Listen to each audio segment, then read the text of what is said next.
when we play Da Hong Jong, is playing the dummy without the dummy.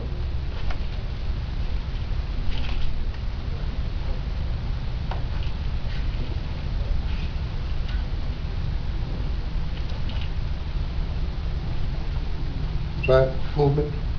You know, and this is movement we doing. So I was showing a little technique. And this is controlling the center, you know. And this technique here, very technique. Someone can lose their life, very easy. You know, and this is involving dropping energy, channeling energy. The Zhang, when we play the Zhang technique, we learn something called Zhang Sao. Zhang Sao, it means unstoppable technique done to someone who doesn't know the concept. But we also learned that one technique has 1,000 variations.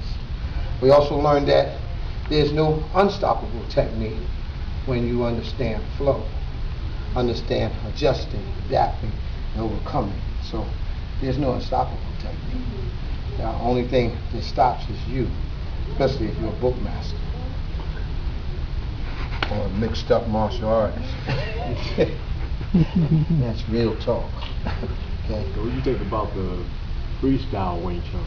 Like, you know, today's Wing Chun, what do you think about the state of Wing Chun today? Well, I feel though, when someone's Kung Fu, any form of Kung Fu, Wing Chun, Choli Fu, Hung Gar, Bagua, I feel though, once your teacher pass, it becomes yours. Okay. Now, freestyle comes about. Now, and what I feel about freestyle, when you have a solid foundation, you can move freely. But when your foundation is not solid, you don't know all the rules, then you shouldn't break none of the rules. Okay. But stick to the foundation. I'll give you here's a good one. Like, you know, as you know, I hosted the Man Up Standing. There were some Wing Chun fighters there, and one, and a lot of them. For standing on ceremony, that's why they get knocked the fuck out. Well, I told y'all I was gonna bring you the real deal. This is. Yeah. I'm really from the Professor Watson, he can fight. Take my word for it. You know what I'm saying? He's a real fighter. They stood on ceremony. It says in our Q and Q, which is idiom and philosophy of system. It says never stand on ceremony. These fucking guys walk in the ring, standing on ceremony. So, and then they on some conscious shit, not subconscious. They forget all about their Kung Fu. They busy posing. And soon as they pose, something unorthodox happen, so they're not prepared for change, so they get knocked the fuck out. Thank you for answering that one. So, Professor Watson, what do you think that today practitioners of Wing Chun, what are some that you know some exercises you would think that you would teach a student to not stand on ceremony? Well, one more practicality, more application, Okay. not just and then learning appliance, how to apply what you study, what you learn. I think more Wing Chun practitioners need to learn to be more creative. This is a new time and era. My Sifu, just like my Qigong, has said, Qigong Yipman, my Sifu, Moya, Grandmaster Moya, explained that the importance of the Kung Fu becoming to the simplest term. Qigong Yipman explained to his students, and Sifu explained to us, to make a technique to the simplest term, where you may see some people in Wing Chun do this. You see us do this, much shorter, you see, but why? Shortest distance between 2 points is a straight line. Others walk the bow, but I walk the line. So I'll get to the point a lot faster. We have a saying in Chinese Kung Fu, Rin Se Lai Da, when hand lost, thrust forward. Smaller the circle, more economical it is to get to the point. So why run all the way across the street when I can walk right across the street and punch you in your mouth? You see? I'm not going to go all the way around Harlem to come to the store to punch you in your mouth, and walk right across the street, punch you in your mouth. See? That makes more sense. Simplicity is the idea. Okay, what do you think about the Sinum Dao? The Sinum Dao, I mean the first form. Oh, the first form of the Wing Chun system? Yeah. 70, a very important form in the system. Before you can build a house must be built on level ground.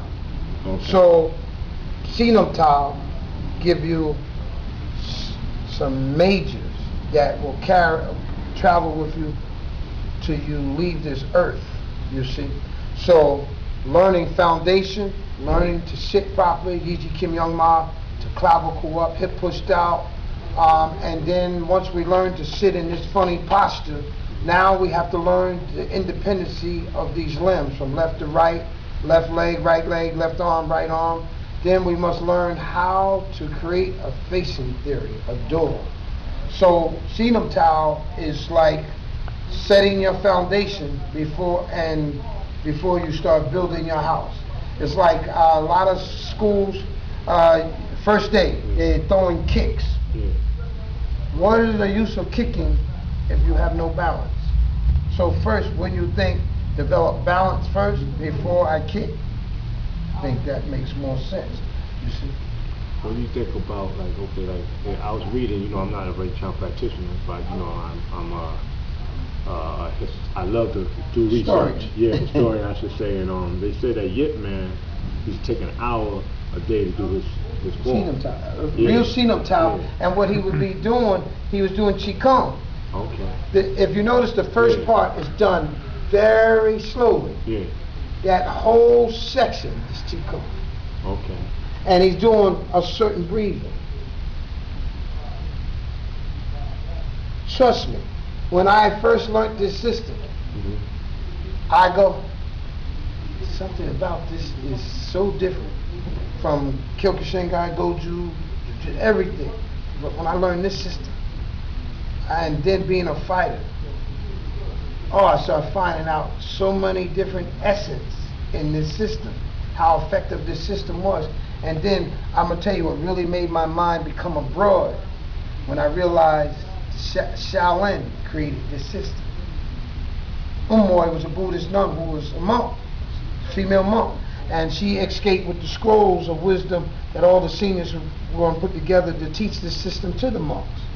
So she got away with it, escaped with it when the Manchu government took over the monastery, and she went south and she taught Yim Wing Chun, who we named the system after, which means beautiful springtime or glorious hope.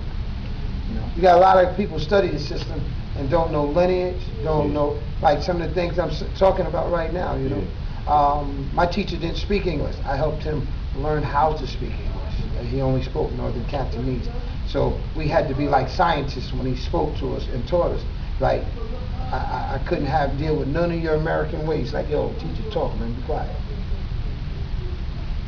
Because I was there to really get this. I was determined to learn this, and I found out how. Look, Bruce was a fighter.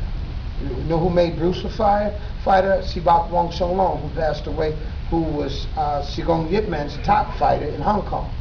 That's the one who beat up the Tai Chi master, who challenged Wing Chun, and he fought Wong Shong Long and got ass whipping that he never forget.